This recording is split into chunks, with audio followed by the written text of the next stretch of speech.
Diane, I'm listening to a podcast, Black Lodge Trivia Night. I've never heard so many game aspirations in my life.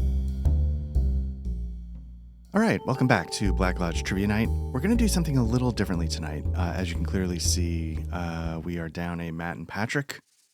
I always wish them well, but furthermore question their loyalty.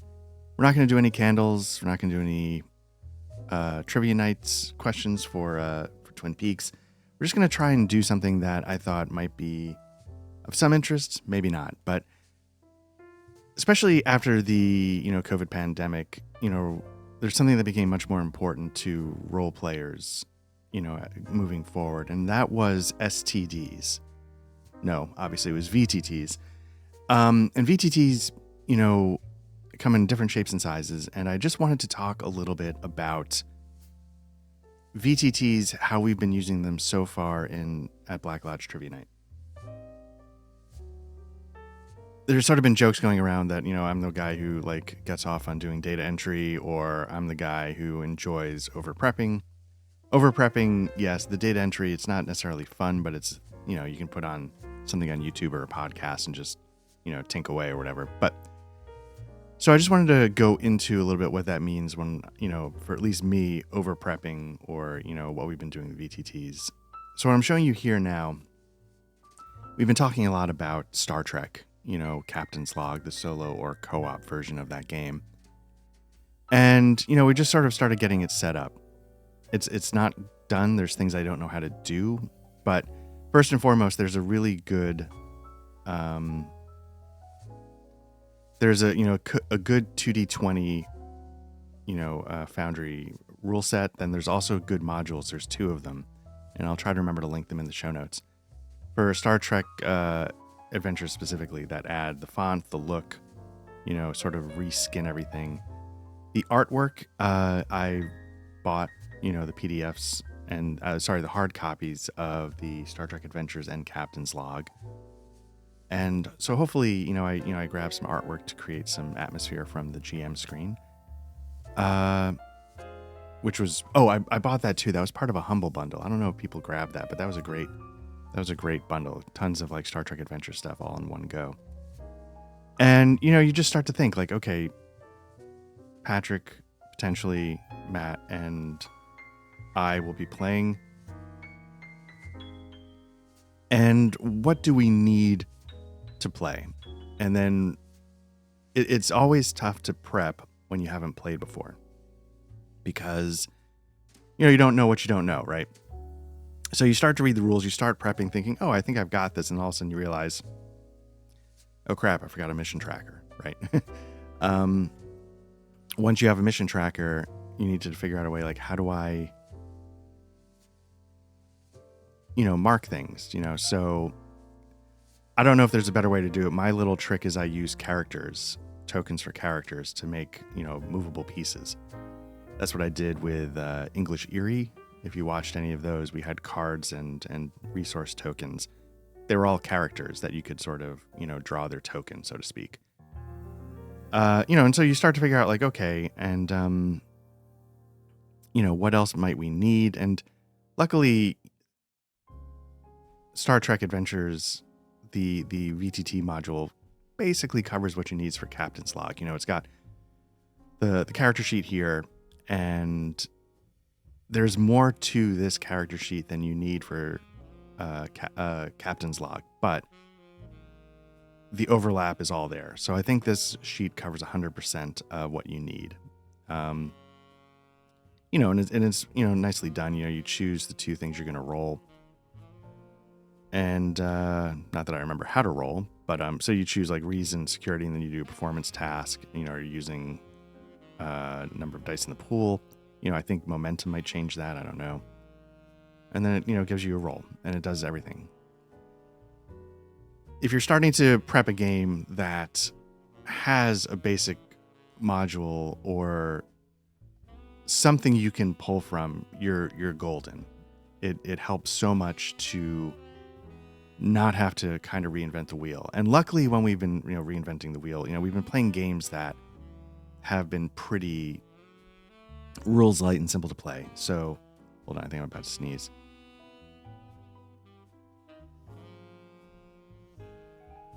Maybe not. Or it's going to sneak attack now that I've unmuted my mic. So I was going to quickly jump over to...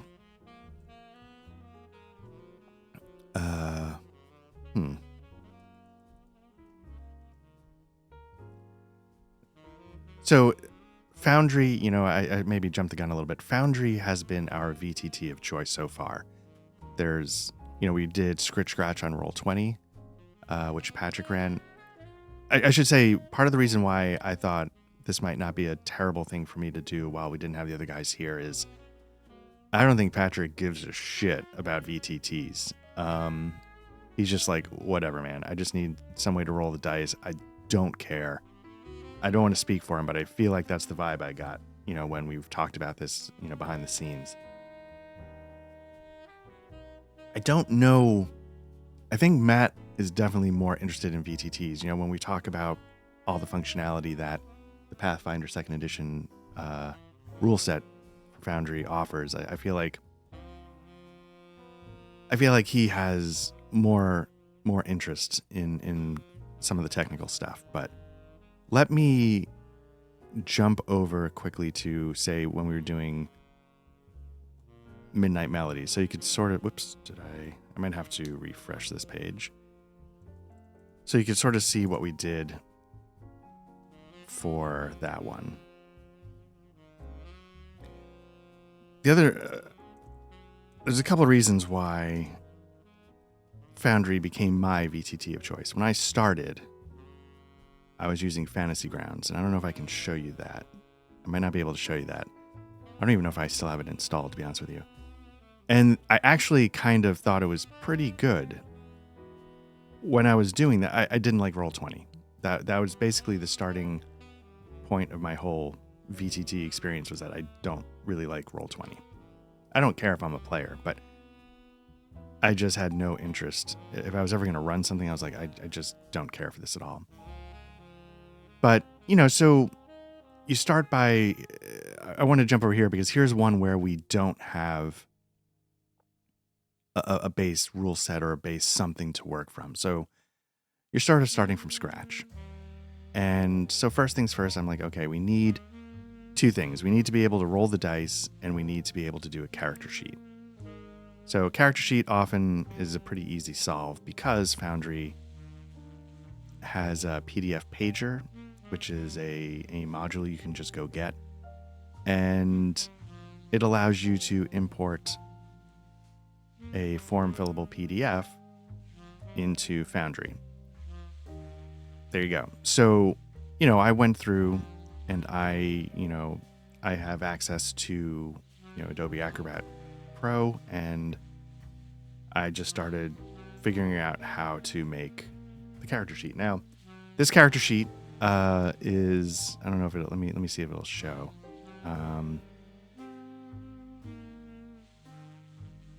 This is version 3 of the character sheet. So I often iterate because, like I was saying, it's very tough to set something up when you haven't played before. So you sort of enter everything in, and then you realize, you know what? Now that I'm reading this, or now that I'm seeing other pieces of the VTT come together, I think I need to do this differently. So in the case of the character sheet here, you know, like I said, it's sort of step one. Like, okay, am I going to be able to have a character sheet? Foundry, the answer is almost always yes, because of the PDFs. I don't know.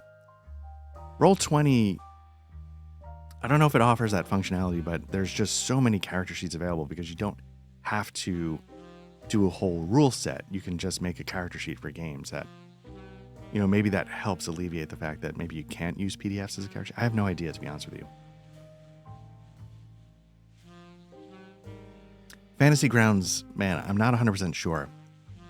I know they have things like More Core, and that's like a user-made edition that lets you incorporate more roles. I know there's just the core version of, it's not version, but there's like the core rule set. But that sort of defaults a lot to like D20 mechanics, so you're sort of locked in. Anyway, so I'm not 100% sure how you would do it in Fantasy Grounds at this point. But anyway, so here we are, so I realized, okay, we need to make a character sheet. After a couple of versions, we got it here to where, the functionality we need is all set. You have the pluses and minuses built in as drop menus. That could have been a text field, but I was like, yeah, why not? And I made all the chords, a list of drop menus. And then otherwise we have checkboxes here. And then this, I think, is meant to be for your character portrait. We didn't take advantage of it. If you could get it on like an alpha channel, it sort of makes like a nice like mugshot to add. Again, as we said when we played this game just oozes atmosphere. And little touches like that are part of why. Second thing you need to be able to do is you need to be able to roll the dice. If you can do those two things, you're basically good to go. Now, in this case, there's a couple of different rolls. There's a D6. There's a D. That's what you need basically for the skill checks. And then you add 1 or minus, subtract 1, depending on if it's a favorite skill or a diminished skill. D12s you need for a lot of the random charts. You have a dominant skill or a diminished skill. Now, you don't need to do any of this, right? If you have a dice tray as a module, you have it down here. I wanted to put it here just because I didn't want to, like if I was like on a different tab or something, I didn't want to have to fumble. Because part of what I have to think about now is, how does this look on a recording? I'm trying to leave the dice roll box as intact as possible so that part of the screen doesn't go back and forth or flicker or change or go blank, which it did in the Midnight Melodies at one point when I'm switching. I was loading something, I forget what. So if you have those two things, so basically the dominant roll is just a very simple chat macro for 1d6 plus 1. Again, just so if I had to roll, or if Matt had to roll, you wouldn't have to spend time entering, so just as a quick, you'll see 6, and then a diminished is a -1, 3. None of that is essential, but what it does do wouldn't be so important if we were just playing. But if we're recording, I wanted to make sure that an option was available so that there wouldn't be dead air, so to speak. Then, the other things I do, got some random generators. This game, basically all I'm able to do when I prep, because I can't script, I can't code, I can't anything like that. Basically, the main thing I can do is I can create roll tables. I can make the roll tables interact sometimes, and then I can put them all in a journal. That's 99% of what I do when I prep. So here, I just sort of, name generator. You can sort of see this name generator is got a 1d3 for a formula with a range of 1d3 for each option. And if you're new to VTTs, what that means is it's going to roll a 1d3, and whatever the result, it's going to trigger a choice that has that in its range.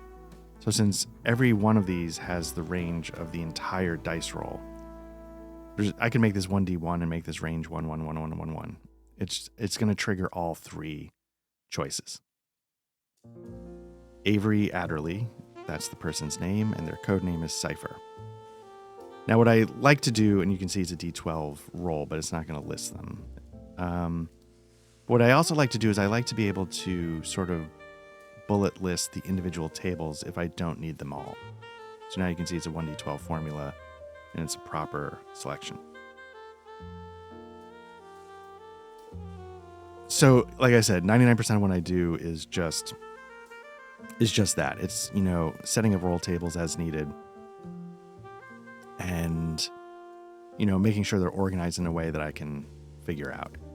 Table of tones is what Matt was rolling when we needed the chord. So again, you can see it is a D12 and it's just a proper formula.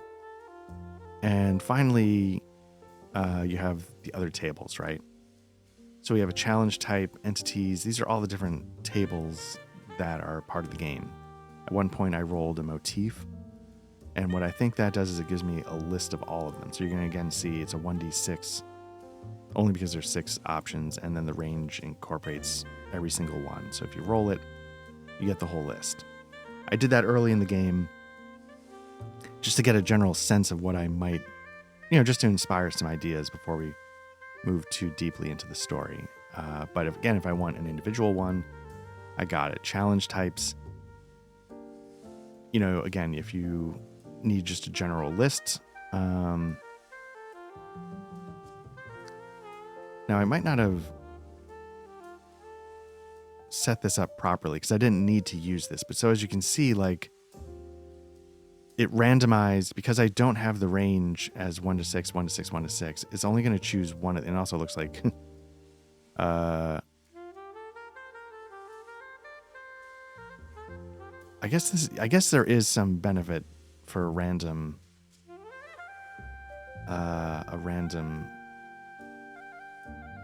choice. Like if you don't know what kind of challenge you want. So I rolled a 5. If you rolled a 6, let me do a 1d6 plus 6. Let's do that just to see if it goes to it. I think it can because there's... I always thought that if it went above... Oh, no, because it's always going to be a 7. Okay. Okay, so that guarantees it's going to be a 6. So I think the sub-challenge table means you roll twice. So the trick to that is... Let me get rid of that modifier.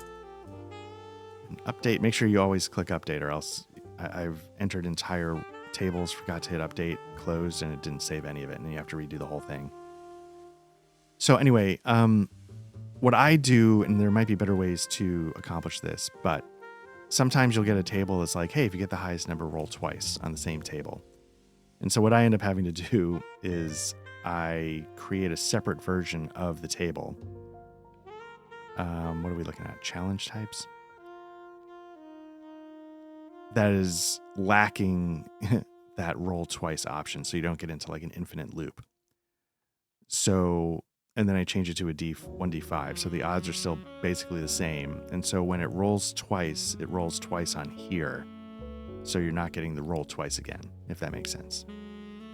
So that was something I sort of was like, crap, maybe that's like an obvious solution to everybody else, but for me, as somebody who doesn't code, who had never done anything like this, that was something I sort of figured out a while ago with one of my other homebrews. But so anyway, so what I'll do is I'll go back to, but basically that's it. You can roll dice, you get a character sheet. Then I try and think of things I can input from the rule book, and I always do it manually. Basically, that will help me speed up play, or make it so I don't have to flip through pages. So I'm just saying, like, hold on, let me. It's page 120. No, what are you looking at? 127. Just to sort of minimize how much of that there is. I will often, I gotta tell you, jot down bullet points of, how everything works. Again, because not that I actually love looking at books, and I've said, like, if I'm going to do a proper read of a rule book, I want a hard copy. But when I'm in game, the whole thing I'm trying to do is get to, and I think I've said this before, either here or over at the AAC on some of their stuff. All I'm trying to do is get to what do you guys want to do next as smoothly as possible. And for me, part of what helps that is having a bunch of stuff, brought in. I link it up. So it's like, repeating the cycle, identifying the tone. So it's sort of the blurb from the rule book of how identifying a tone works. And then, so I don't have to then go find it, I build into the snippet the role. So I don't have to bounce around too much in the VTT. So again, using actions and talents, I try and, again, this takes a little while, but when the game's running, hopefully I've thought of as much as I possibly could without having played it before to keep things going. Once you have that, then basically you have everything you need to play. Everything else is just sort of dressing. I like to find a piece of artwork that sets the tone. The artwork we've been using for this English Eerie, basically any artwork we've been using for the last couple of things has been from Adobe stock. I don't know if that's a good place to source art from. I have a subscription, a personal subscription, and so I license a lot of the art because I don't want to. I don't know. It's all very complicated. I don't know if that's a good place to license art from.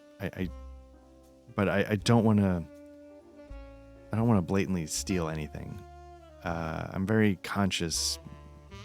If there's artwork I want to, on a stream like this, I want to make sure like I've done what I needed to do to make sure I didn't steal it. The music. I try and find music, like the music for this in particular was again licensed from Adobe. I get a certain number of credits every month that's part of my subscription, and they sort of seem to accumulate, and I haven't been running much, so I had a pile of them, and I'm like, you know what? Because I want to make sure, either it's licensed or, like in a lot of the things, if you stick around to the end of our podcast, it's like the music in session was by so-and-so. I want to make sure all that stuff is above board. I want to attribute people properly. I want to license it if I need to or if I can. I'm hoping the fact that I, bought the Star Trek Game Master screen, it means it's okay to, put it in as a background. And I feel like this is probably how maybe not. Maybe most streamers don't care. I have no idea. But I imagine a lot of people are like, I don't want to, I'm not trying to steal anything. I'm not trying to be shady. PDFs, if I need the PDF, I try and figure out how to either purchase the PDF, or if I can't purchase the PDF, purchase the physical copy. And I'll get into that in a little bit. Because again, I want to make sure that I've tried my best, to do what I can. Anyway, so that's sort of, the next step. Like, how do you add some atmosphere? Background. In this case, I added some music. I forgot this was playing on a loop, to be honest with you. And then you can see here, there's some music. Turn it down just a little bit. And then there's some ambient sound effect, which is some wind. That's, I added those two things just to sort of create like the jazz, but with some texture, Does it matter? Who knows? I'm a personal believer that having a little bit of music playing while people are just talking helps, if that makes any sense. So it's not just, I don't know, it's not just dead air when there's a pause. There's some reason to sort of engage your hearing, So I feel like that helps a little bit. And then the dirty secret is that I don't record any of these soundtracks in game. So as you saw, these were all zeroed out. The reason why is because I add that back in post. That's not something you'd have to worry about if you're setting up a VTT. That's something that I personally do. Just because what that does is it gives me, for the recording, it gives me clean sound effects of the dice.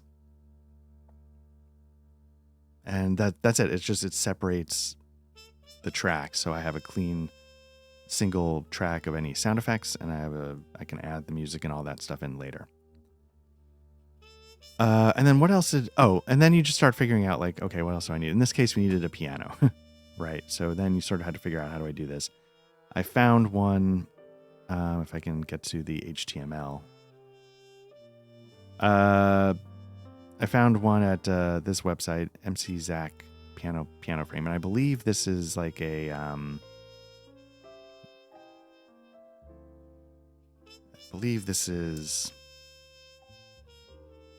I was reading it, and it's like, yeah, don't worry about it. I was, again, trying to make sure I wasn't stealing anything, and we never showed it, and basically, it allowed us to play the notes of the chords.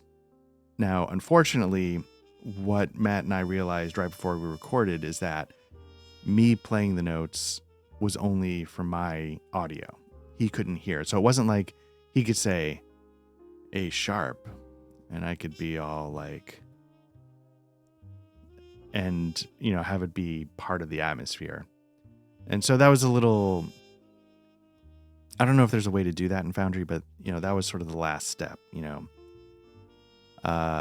We got the mechanics down, we had a character sheet down. Then it's just like, what could, you know, add to the atmosphere?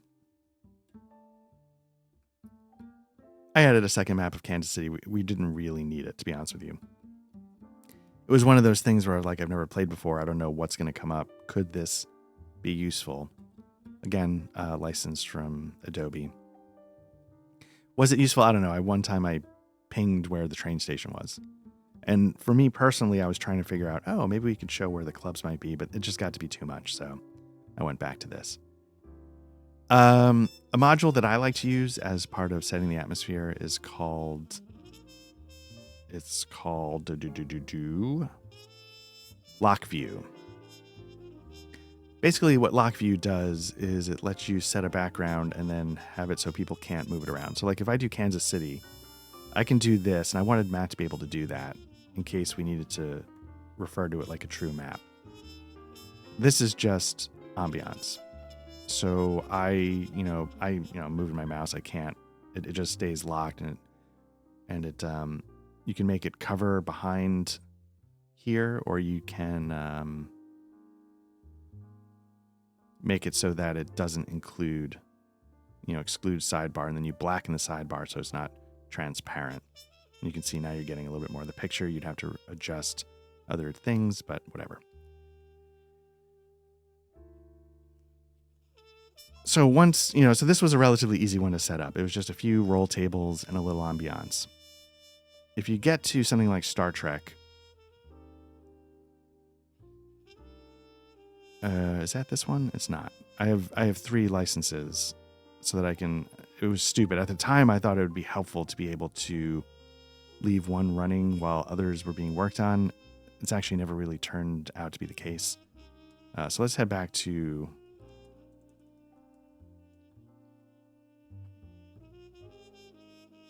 Star Trek Adventures. Star Trek Adventures isn't that different. It's just about 500 pounds more. So, let's get rid of these character icons. The reason why it's 500 pounds more is because there's a few more mechanics. One, we needed a mission tracker. This, again, I bought the game, so I just sort of grabbed the mission tracker from like a PDF. I don't know if it's from the rulebook or something else, but and it's just something there to help us out. Again, I'm hoping that since I bought the books and it's just me personally using it, I'm not distributing the things I enter into the VTT, that it's okay. But in this case, so I make a lot of my own compendia. There's so I started making one for Star Trek Adventures. The main thing I had to do was roll tables and macros. I can't code, and I think part of why I enjoy doing all this stuff is that there's a part of me that always wishes I could code. So, and this is as close as I'm ever going to get. I've gotten a lot of help on these macros, and when you see that, if you do code, you're like, these are the simplest macros in the world, what's your problem? But I've gotten a lot of help from the Foundry VTT Discord. They have, I don't know if I was talking about it here or maybe when I was doing a Darklands thing. They have a channel called Macro Polo, and there's people in there that are super helpful, even for idiots like me that can't do anything. But this game is much heavier than any of the other games we've played by a good distance. So, again, I try and sort of create like the bullet lists, and this is something I've started doing more recently. I don't think I did this with some of my earlier homebrews. But I think there was one point, it might have been in Harn, when I was running a Harn game, where I realized, oh crap, I wish I had that table I don't want to roll the whole thing. I just want to roll the 1, and I didn't. So now I got to go dig it out of the compendium, and I'm slowing things down. But basically, again, I just set up, all of the matrices that the game has, and I try and get it to be as smooth as possible. And some of them are, most of the time it's very easy. Sometimes it's a little tricky. You have a yes/no probability matrix. It's the simplest, role that you have in Star Trek. And what I do is, you just sort of code it in. And then if you add like a little bit of coding right here, it builds in just a little bit of functionality. I don't know if we need bold. Let's take that off and see what it does. You can't really read it either way, but oh, maybe bold makes it so at least it has a chance of being read, so it's not white on a white background. I was going to say there must be a reason why, but if you just do this little thing, nobody needs to use it, but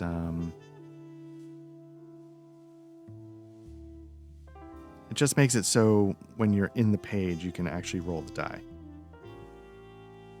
It's a stupid little thing, but it's something I found, as I was, again, I think a lot of this came from Harn.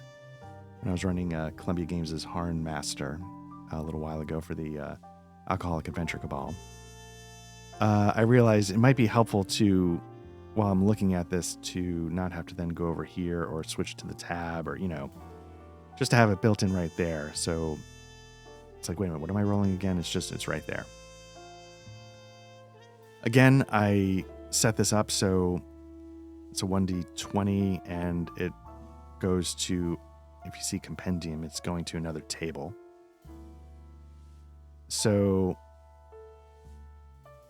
but something broke. And so I would have to go figure out why. 4. What did I roll for a 4? 4 is...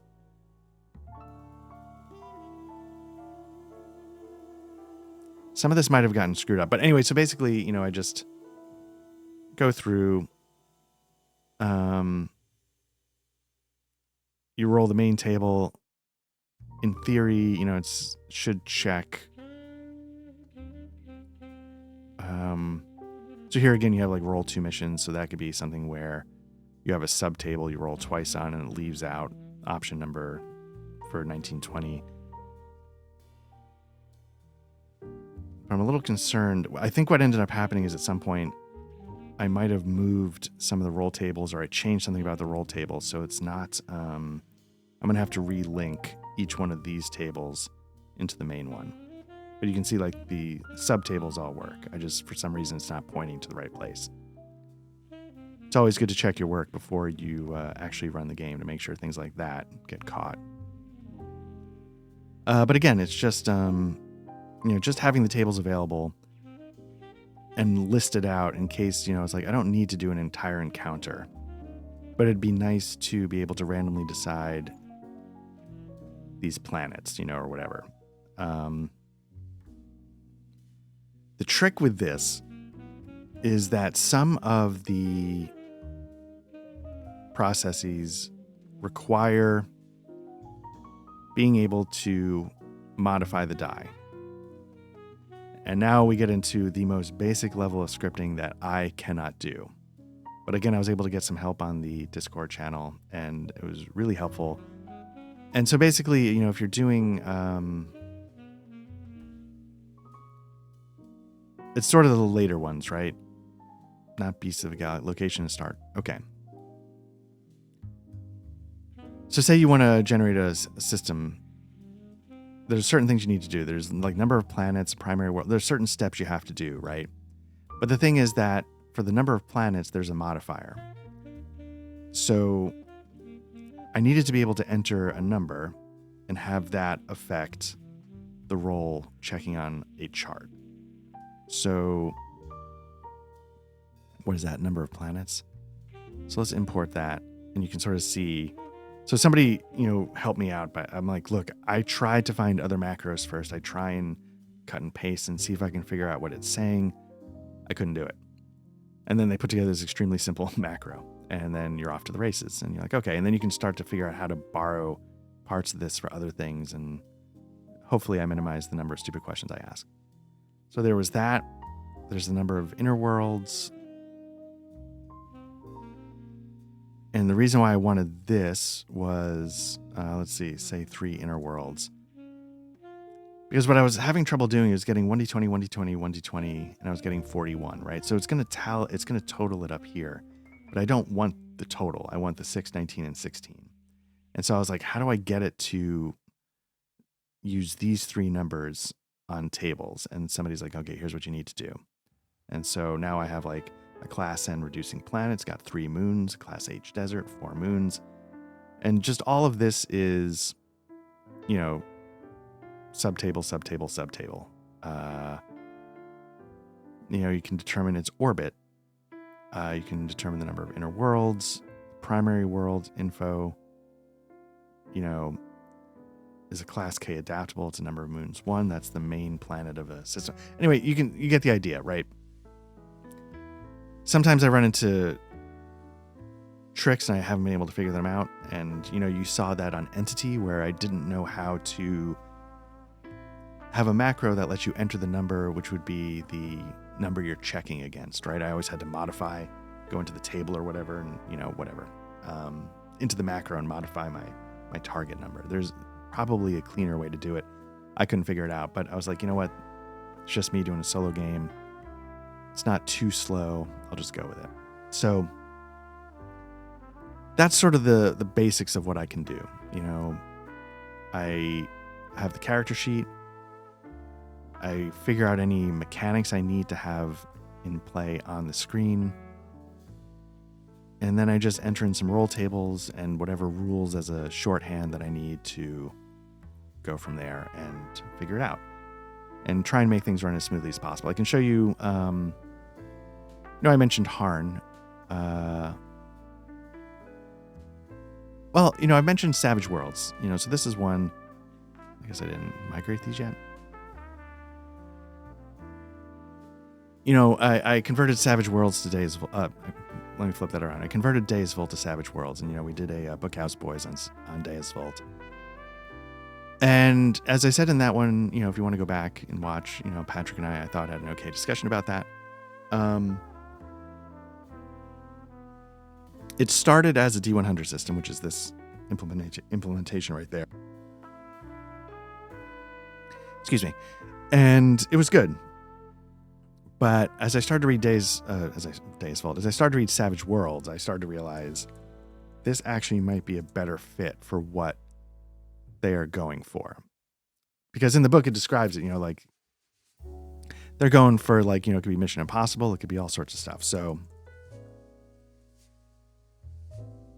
I don't even know what's going to pop up. So we have this map of Europe. And in this case, it wasn't just roll tables and a character sheet. The character sheet I didn't have to worry about because, obviously, I don't know why it's showing the Pathfinder one. It doesn't really matter, but it wasn't showing this when we were playing. So, we sort of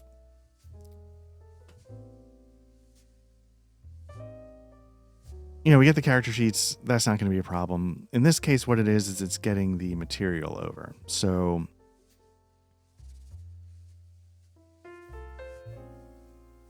challenge tracker. Oh, yes. And, and finding mods, because, dramatic tasks, in Savage Worlds, there's a way to, do these kinds of tasks. So, it's again finding, this is not built into the Savage Worlds rule set. I had to find that module. And I apologize. It's one of those things where it's like, oh, I'll link to it in the show notes, but it's going to be A, 45 pages long, and B, I'm never going to remember. But in this case, it was more about getting the information from the original Days Volt converted over into Savage Worlds. So here I do a lot more. I guess what I should say is what I'm getting into, the second part of this is I wanted to talk about homebrewing, because a lot of the things I'm going to run initially are going to be homebrews. So that's a little different. That's in addition to everything I was talking about with getting the VTT and roll tables and the atmosphere. now there's also the mechanics being brought over. And so what I like to do is I like to, character creation is one of those things where I'm never quite sure if I should do it or not. If it's not a homebrew, I usually won't. Like, I don't know if I'll bring in all the tables for character creation in Star Trek Captain's Log. Because you only sort of have to do it once, right? So why spend all the time and effort when you can just, for something you're only going to do once? But when it's something like this, it becomes a lot more important because it's not going to be a one-to-one translation from Savage Worlds. And it's something I encountered when we were doing like a leveling up. Somebody's like, oh, maybe I'll take this this perk or something. I'm like, ooh, actually this perk might not be in this game. I might have stripped that one out to match, the Deus Vult universe. And so I just try and, link, this is, from the official Savage Worlds module that, I bought. But otherwise, it's just sort of step by step of how to go through things. And some of it's the same, like concept's the same. Race is going to be, everybody's humans, obviously.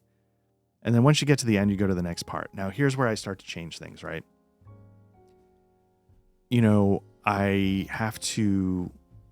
I'm adapting a game. So what I love about Savage Worlds and systems like it is that, the skills can be whatever you need. They have skills that you can carry over, like parry and blah, blah, blah. Oh, no, not parry. Like notice, or, some of them, cover the basics. But then what I love about Savage Worlds and other ones is when they let you be flexible. So there's fighting one-handed, fighting two-handed, shooting bows, crossbows. Savage Worlds it just has like fighting and shooting, right? But I wanted it to be a little more nuanced because that was sort of the idea of the original. And this this system and the VTT module are flexible enough to allow that.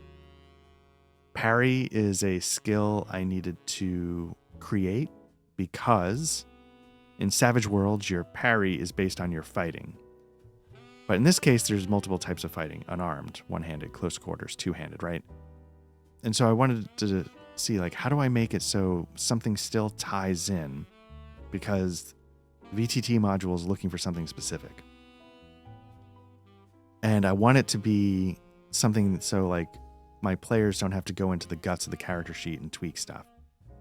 So the solution I came up with is, hey, guys, whatever your highest fighting is, make parry that as well. So if we go to hopefully it's the case here, I'll go to Helligane. This was Matt's character. I don't know why it's this one. We were using this in our game. I don't know why it defaulted to Pathfinder. So you can see he's got like fighting close quarters, fighting two-handed. He was sort of a tank. So he's got a D8 for fighting two-handed. And so I was like, okay, make sure your parry matches that. And then that gets brought over here. Because that's how the mechanics of the VTT work. And I didn't want to have them go into... I don't even know how they would, to be honest with you. I was trying to think of something universal, and that was the system I came up with. I don't know if it's the best one. And then you start, like, so you have to get character creation. You have to, cover the skills.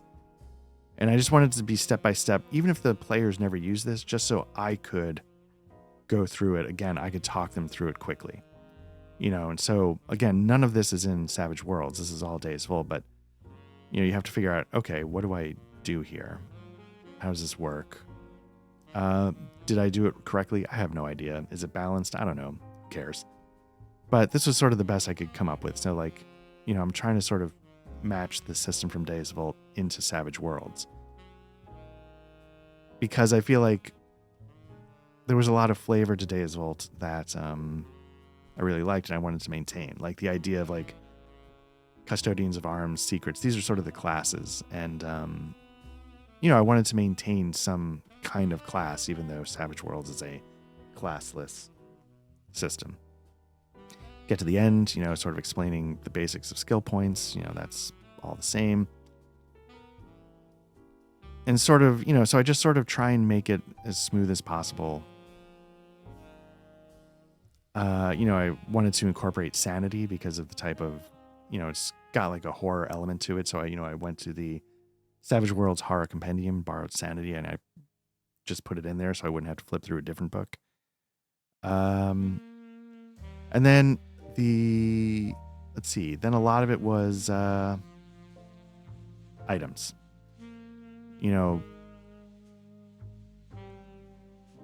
It's just making sure everything, this is what was really great about like the powers, alchemy, and miracles. So easy to bring over from Deus Vult. It's just a matter of getting like all this stuff entered, right? The relics.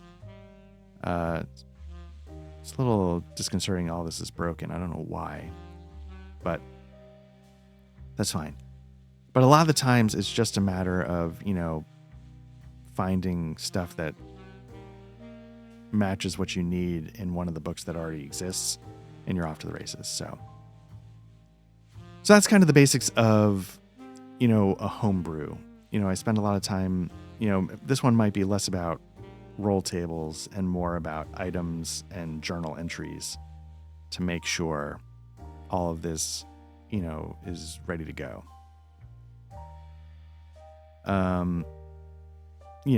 Bringing over, and again, I don't know if I converted the rules in the best way, but I feel like I did it in a way that would work. And so here you can see like a journal where, I've got a roll table built in if I want to roll that for a past event. And then if I want, I can do rolls right here in the table. So like, family ties. I could make a separate roll table for it, but I'm like, let me just put it in here. You can roll a D100, get a 57, and you can just look at the chart right there, right? It's literally right there. There's nothing. So you have one birth parent, one step parent. Let's see how many siblings we have. We have 5 siblings. Let's see, aunts and uncles. And you got that information right there. You don't have to bring something else up. You don't have to, you just look at it right there, and that's fine. So anyway, so that's, and then, again, I do a lot of things in compendia. And so I made one for that, and I made a second one just for me. So the players can access this, and I use this second one. And this is going to have traits from monsters. This is going to have, the sorcery that I didn't want them to have access to because it's supposed to be a little bit mysterious. Skills they shouldn't have access to. Items, etc., etc. Hindrances they don't need. This is part of like the horror table, I believe. So anyway, so I just wanted to keep something separate. And and then it was a matter of like, okay, now that I've got the mechanics in, I've got a character sheet, the dice rolls are taken care of. Let me figure out the mechanics I'm going to need to create a character. How is it different? Once I get those things done, then I'm like, let me start adding items. And then once I get the items done, I'm like, okay, now I'm ready for the atmosphere. Now that I know that the core is going to work, let me take care of the atmosphere. And, I've done that a number of times. Like this game we've actually played. Harn, I mentioned. We actually played over on the Alcoholic Adventures Cabal. I was really looking forward to this one, but it didn't go as far as I hoped. Let's see. I haven't opened this one in a while.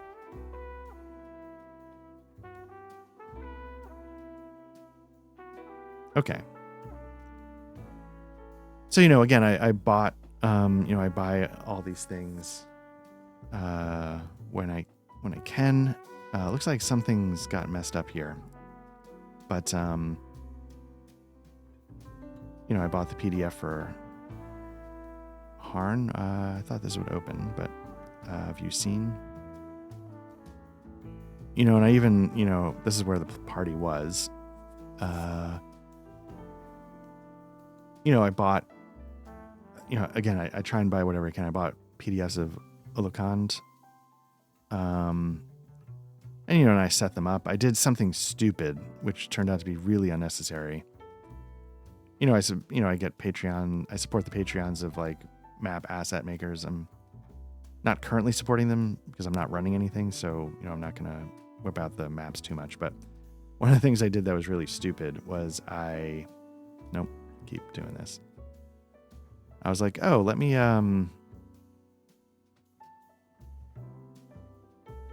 are the characters on here? Let me bring a character over because I was like, oh, wouldn't it be cool if, and maybe I turned it off. Wouldn't it be cool if we had line of sight on these maps, like these huge maps? And it was such a waste of time. Let me see if the walls are still drawn. Yeah, you can see I drew every single wall. This took forever. I don't think it was worth it. I'm starting to think line of sight is less and less important in maps. Just in play, I'm just like, like who cares? Like you can figure it out, right? We can all figure it out. So what's the point? Just, wing it. If you really want to block something off, there's like simple fog. Or just trust your players not to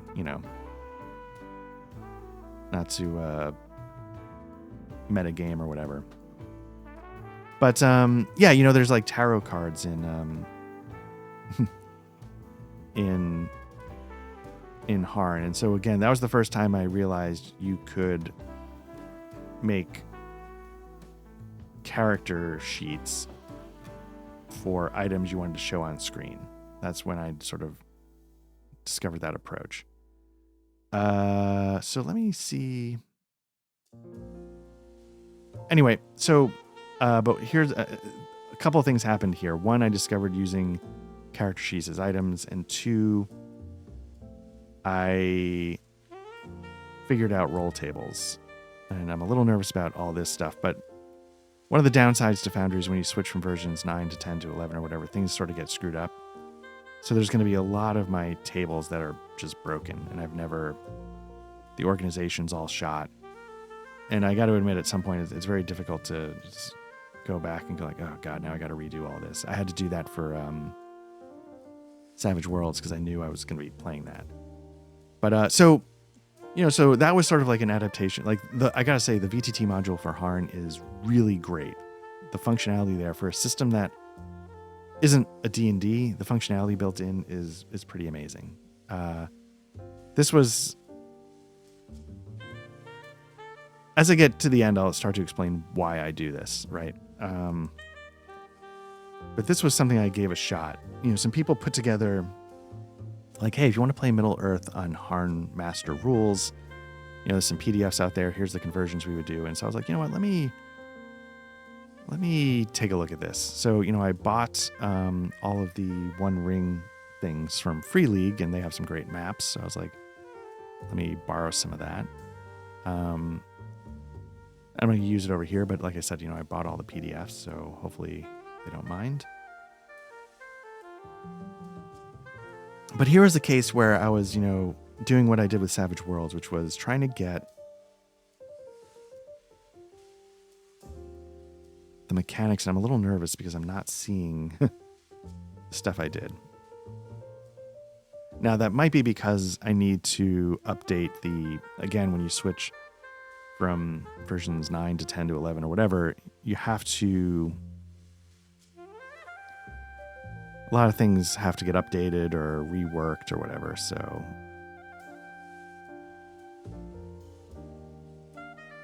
So, it's like, here's character create, like just everything broke, right? So, but here again, you get the character sheet, so we're all set there. It's a great character sheet. It handles a lot of the math, which in Harn is important. It's invaluable because it can be tricky.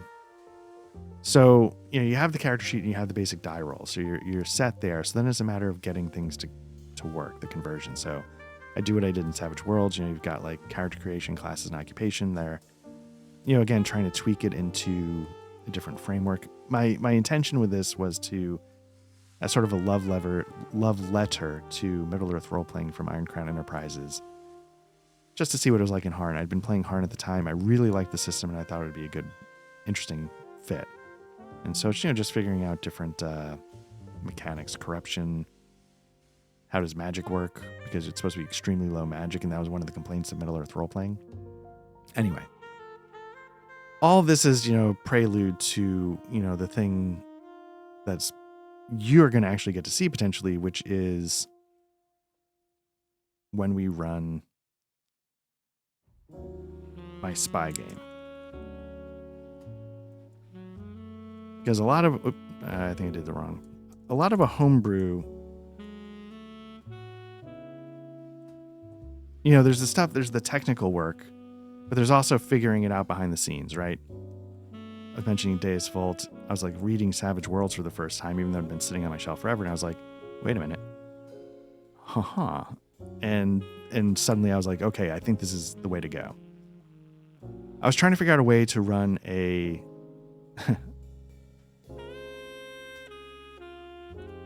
Cold War spy game. Give me one sec.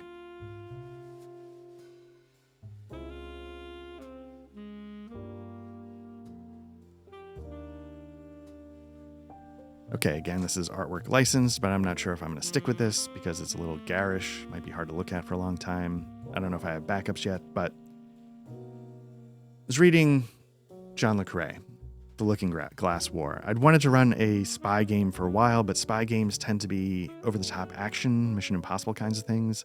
And I was reading The Looking Glass War, and I'm like, this could make a really interesting campaign. It's sort of broken into sections. The sections could be seen as missions or sort of parts of the grand campaign. They could be a nice series of adventures. And so I was thinking to myself, like, this could be really interesting, but how do I do it? So let me show you. First thing I do, again, this is probably a little psychotic. I start to do a little research, right? So I go over to Drive-Thru RPG and I start grabbing everything I can. You know, these are different PDFs that I bought that are all spy, you know, RPGs. You can sort of see Cortex Prime. The only reason that's not a spy RPG, but it's supposed to be so flexible you can do anything with it. At the moment, like, I don't think I ever want to play that. We've been lucky to have like everything be damn fine cups of coffee when we review them. Cortex Prime for me would be a fish in the percolator at the moment.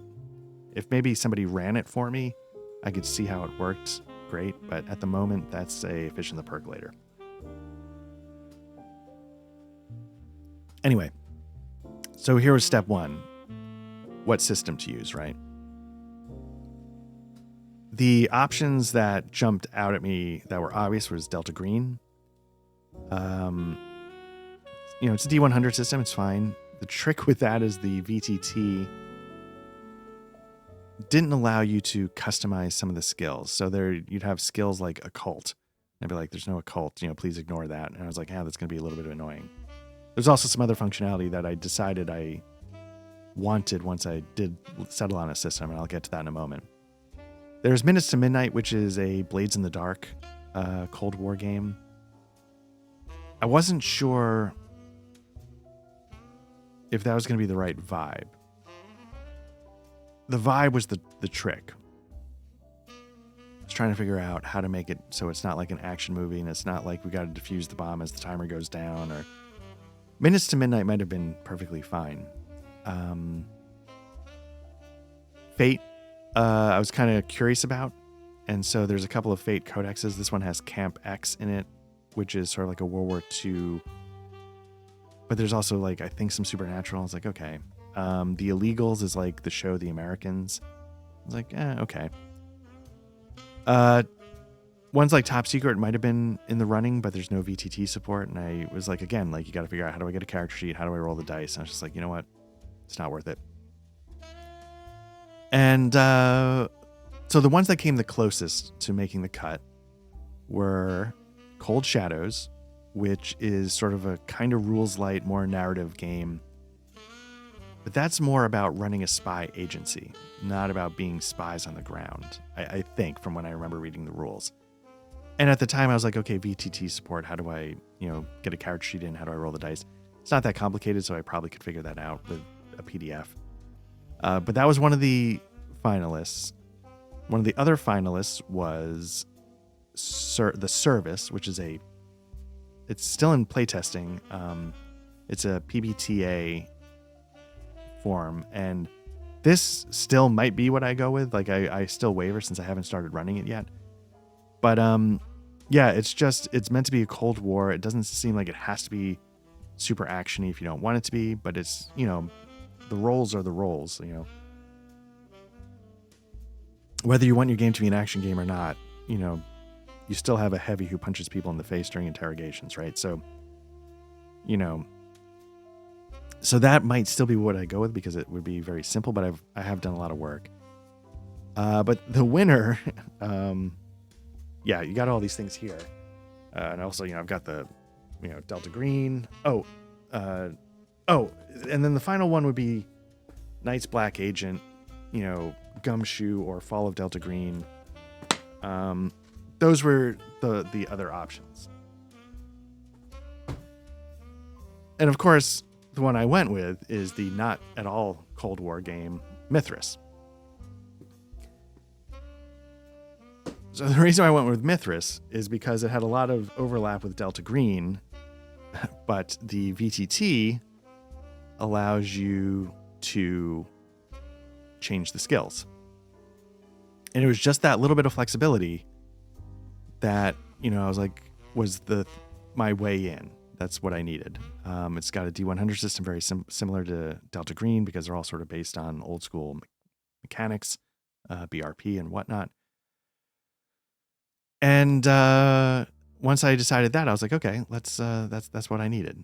So then it's a matter of, you know, what do I do next? So now that I have a character sheet, so to speak, and a way to roll dice, I'm like, okay, so now I got to sort of flavor this to a Cold War game, which in this case means sort of dumping a bunch of skills and coming up with a new skill list. Now, I'm not clever enough to be able to come up with that skill list on my own. So in this case, like once I get the system down, I'm like, okay, where do I get my skill list from? And that's where all these other games paid off. And what I ended up doing is I decided I'm going to take the skill list from Night's Black Agent with the double tap. I think I have that listed here, right? Yeah, Night's Black Agent's the main book. Then they have double tap, which is an expansion that allows you to remove the supernatural from Night's Black Agent, and it allows you to set it within different time frames. So, you know, that's what I did. I looked at their, you know, I looked at their stuff. You know, this is all basic, you know, how to make a character in Mithras. I just took that. That's fine. But then when it came to this stuff, I borrowed heavily from Night's Black Agent. You know, you can choose your roles. Alertness, that's broken for some reason. I got to double check all this. And if you choose your role, then you make sure you get all these skills. If you get these skills, I can show you. You just, you know, you just drag it over. It should populate, like that should be a professional skill. It should be all ready to go. Oh, what was that? Conceal. Let me delete that. Electronic. So you sort of see how this works, right? So once I had a way to get a character sheet in and then had a skill list, then I feel like I'm basically off to the races, right? Then it's just a matter of like, okay, I can figure the rest out. I took certain things. I think Bonds and Rivals might come from Delta Green. I thought that was kind of a nice touch. Essentially, what I realized is that no one game had everything I wanted. And if, you know, I wanted a flexible skill list, Mithras, Bonds and Rivals, and the Sanity, Delta Green, the skill list, Night's Black Agent, double tap, equipment lists from BRP, but the mechanics of buying equipment from Fall of Delta Green, where like things are like, it's like a skill check if you can afford it, so to speak. And so I feel like this blend, I'm hoping, makes for a good Cold War game that I can tailor more toward John le Carré feel than to a Mission Impossible or James Bond. And I'm really looking forward to trying it. Even though there's a part of me that, again, just wants to dump it all and do PBTA just because it was simpler. But, you know, you can just sort of see, like, you know, I had to come up with expense categories. This is all borrowed from different games. I really like the idea of, it's not just finding the right system for your game. You can take mechanics from anywhere if you put a little thought into it, right? Even if you don't put a little thought into it. Mithras, has a lot of things. It's got sanity. It's not built into the core rulebook, but because it's meant to be sort of a generic system, it is out there. And it was just a matter of, getting everything in, creating the items as needed, skills, as needed. Again, a lot of them pulled from Night's Black Agent. The thing I'm sort of curious to see, because it's a homebrew and it's untested and it could be a disaster, is how many of these skills did we actually need? This is like the double tap it, radio telegraphy, changes it from like, whatever the modern day equivalent would be, right? So that was the nice thing about double taps. It sort of said, hey, this would actually be more like that, 50, 60 years ago. So, but anyway, so this, I'm very excited to try this, even though it might be terrible, just because I'm kind of curious, like, it's not just the systems, like, pick and choose, if you want to put the time in, and hopefully it helps you tell the stories that you want to tell. That's the main reason why I do this, because it's not just that I want to run a spy game. I want to run a specific type of spy game. And I didn't see that anywhere. Some things came close, but they were either sort of in a different vibe, or they were PBTA when I have a little bit more of a specific story that I want to tell. But maybe PBTA can be a little bit of a railroad, even though you have a lot more freedom moment to moment. I wanted to have a system, this is why I picked Mithras, that had passions, which PBTA I don't think has a form of, but I don't know it very well. And what I want to do with the passions, which is built into Mithras, is basically you have 3 passions that can influence your character. You can either, it's a skill, it's a percentage skill. You can either roll against it for like, hey, would I do this? Well, check your passion. But the nice thing about Mithras and maybe some of these other systems, D100 systems, is you can have a skill sort of modify another skill. And that's how I tend to use passions. So like if your passion is horse racing and you see, say like an injured horse, but you also need to rescue somebody over there, can you ignore the horse being injured? It's a stupid example, but you know what I'm saying. So that passion for horses would influence your other skill check, so to speak. And what I want to do with the passions here, and I don't know if Patrick and Matt know this yet, I may have talked about this, but basically what I want is their highest passion skill, their strongest passion, to be something that would get them fired. Something that would have intelligence see them as compromised. Whether it's like, they're having an affair, are they an alcoholic, are they a drug addict? Something that if the home office found out, they'd be screwed. And I want that because I'm hoping the way passions can influence skills ends up being this tug when they're trying to do stuff. I thought that might be interesting. Maybe it won't be. Who knows? Maybe it can help them. I don't know. Like, are you a drug addict, but you need to do some streetwise stuff? Maybe certain types of streetwise roles would be helped. Who knows? But that's what I'm hoping. Because I feel like that's a thing with Le Carré stories, right? The heroes are often compromised in some way. People are always trying to hide their secrets. This is something that happened in real life all the time, which is why I think it happens a lot in Le Carré novels. And so what I really wanted was, I wanted sort of a slightly mechanics heavier than PBTA system that could hopefully handle a very narrative-driven story, not an action-driven story, and allow me to do certain things like the sanity from Delta Green. The reason why I like that is because it's a system that seems well tailored to have the situation of like the spy who came in from the cold, where the lead character just sort of stumbles into the abyss of alcoholism or something, right? where you can sort of you sort of gradually get worse and worse until, you know, you become like a lost cause almost. And you can trade personal relationships to offset the sanity's costs. The way, you know, you can like have a girlfriend and she turns you around for a little bit, but then you sort of destroy that relationship because you need to do something else. You need to get your head back in the game work-wise. I felt like the Delta Green sanity system really could do that.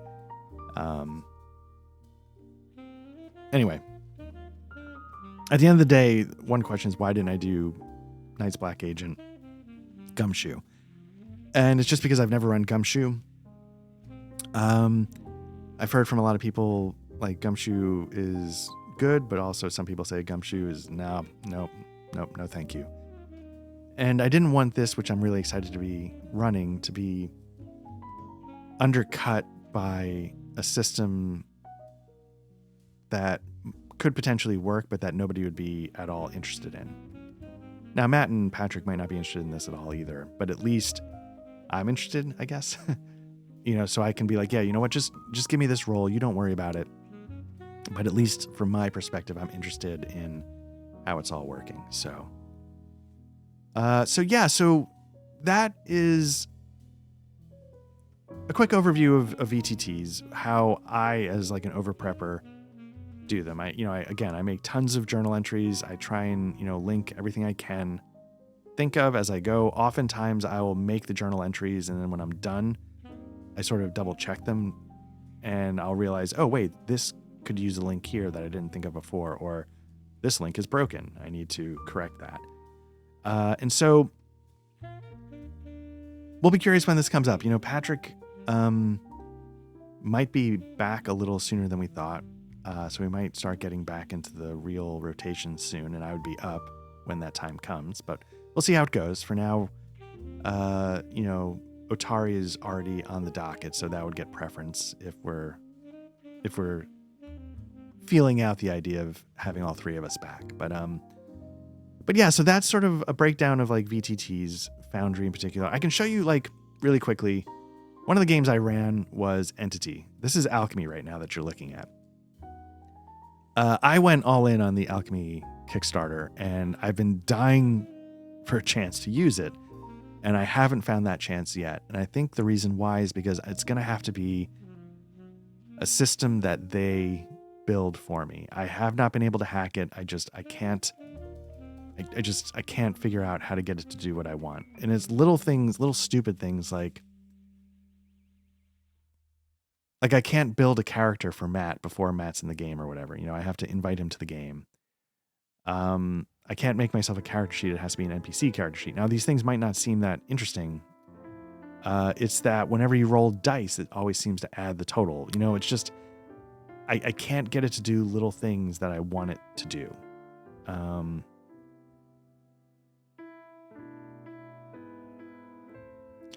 It's probably not Alchemy's fault. Although I do think it's not nearly as flexible as Foundry, and that's by design. But it's prevented me from using Alchemy really at all yet. And so I'm just waiting for systems that pop up that, you know, Mithras is never going to get an Alchemy. You know, the only reason why it's on Foundry is because like fans sort of do the work. And that's actually one of the disadvantages of Foundry. I was reading, and I thought it was an interesting point that somebody made. Is that, you know, Foundry, a lot of the systems out there are made as labors of love. So when you go from version 9 to version 10 to version 11 and things just get wrecked, you know, these volunteers, you know, are suddenly having people saying, hey, when is this going to be done? When is this done? And it's like, hey, we're volunteers. I just did this because I love Mithras, or I love whatever system I happen to love. Like, I'm not a software developer. This isn't my job. So I don't know what to tell you. Like, you know, it might not work for a while, and everybody's like, oh, come on. But that's kind of the tough thing for Foundry. But Alchemy, you know, it's stupid things. And again, somebody's going to like tell me how to do it, maybe in the comments. How do you do a D100 roll? Is it that? Did I just roll an 84 by clicking it twice? Is that a big deal? Not really. Is it a little clunky, maybe. But I don't know how, like, if I just want to roll a D100, how do I do it? Except for generating 2 numbers. So it's a little more rigid in its structure, and I haven't been able to work around that structure to get what I want to happen because I can't script. I don't know if that's helpful. And I can't figure out, because, you're not working with character sheets. You're working with lists over here on the side, right? And so because you don't have a character sheet, it's hard to visualize, what's going on. Anyway, it doesn't matter. I'm really looking forward to using Alchemy. I just have not had a chance. I thought Entity was going to be it. English Eerie, I don't know how to put cards down, right? I don't know if you can. What was the other one? Midnight Melodies. Maybe something similar. How do I bring the piano in, right? Anyway. This was long-winded, rambling, but, it gives a little insight maybe into how we have been using VTTs here at Black Lodge Trivia Night. It gives a little insight into, maybe an approach. Maybe it's a psychotic approach to homebrewing and working with a VTT. But I really enjoy it because it gives me a chance to do 2 things. One, to try and learn the VTT better, which, given the amount of time, we spend playing role-playing games, it's not a bad thing. And 2, it lets me actually get to know the systems I'm working with better. Because I'm not just reading the rules, I'm sort of getting into the guts and manipulating things about the system in order to get it to work electronically. And so I don't feel like either of those 2 things are a waste of time. And it's fun. I mean, honestly, isn't that why we do it at the end of the day? Maybe not minute-to-minute fun, but when I finally get the chance to run Matt and Patrick through the first chunk of the Looking Glass War, it's going to be a blast for me. And that's when all this work pays off. And if it works and Matt and Patrick like it, and we do the other chunks of the book, all this is ready to go. I do this because my intention is to play a lot of games. Maybe we all have that sort of, aspirational approach to RPGs, right? Like, I want to play a ton of Deus Vult Savage Worlds. So why not put the time in so that all the hours we spend playing it, make that that cost worth it? I would love to try Harn in Middle-earth. I don't know if it'll ever happen, but if it does, wow, then any effort I put into it will have been absolutely worth it. We got to run English Eerie twice. I did all that work thinking it was going to be a one-shot. I think we should also do Midnight Melodies again at some point. So all that stuff, it pays off because, you can come back to it and it's ready to go. But yeah. Anyway, so yeah, like I said, I am not a scripter. I'm not a programmer. I can't do a ton of things. But just doing roll tables and journal entries, you can really get a lot of functionality together. Get a little help on certain macros over, on the Discord channel for Macro Polo for Foundry. And you'll be surprised how much you can do, even with a very limited understanding of the technical stuff.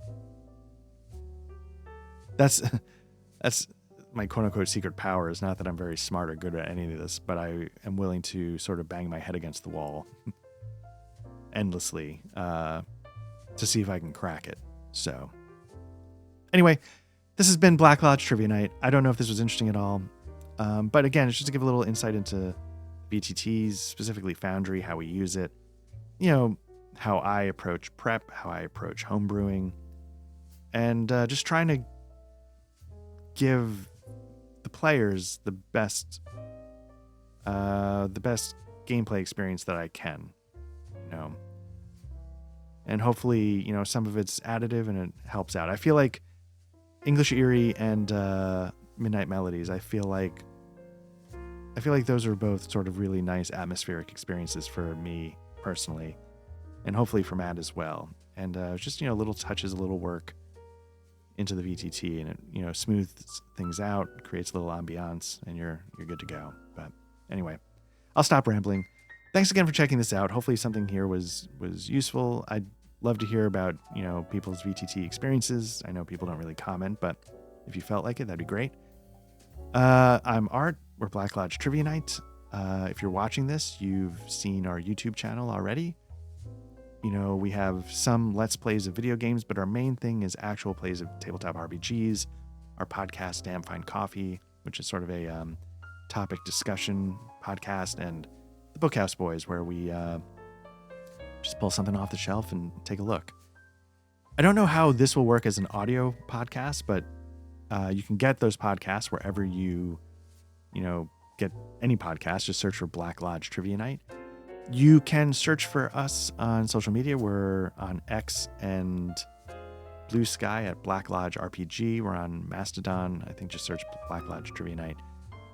Link to our Discord in the show notes if you want to check it out. And we'd appreciate if you were interested in jumping by and saying hello. Otherwise, thanks again. Take care, and we'll be back soon with more RPG actual plays and the like. So take care. Thanks again.